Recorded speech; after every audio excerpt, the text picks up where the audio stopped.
it's Gina with WTI. I have found the softest, most luxurious 100% cashmere sweater from Sophia Yang. I'm absolutely obsessed with this sweater. It feels so good on my skin. It's not itchy at all, and it goes with so many different outfits. I find myself wearing it a few times a week.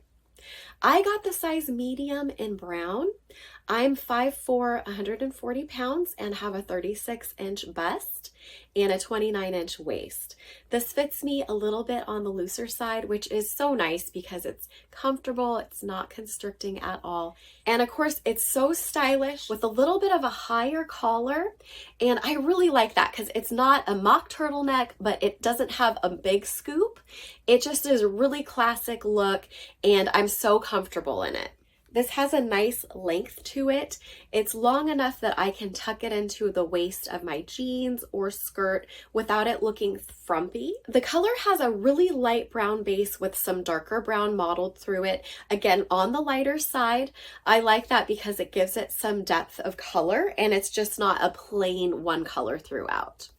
I'm so impressed by the quality of the cashmere of this sweater. It's a really fine knit and it just feels so good on your skin. I really just love this sweater so much, and I think that you will too. And that's my point of view.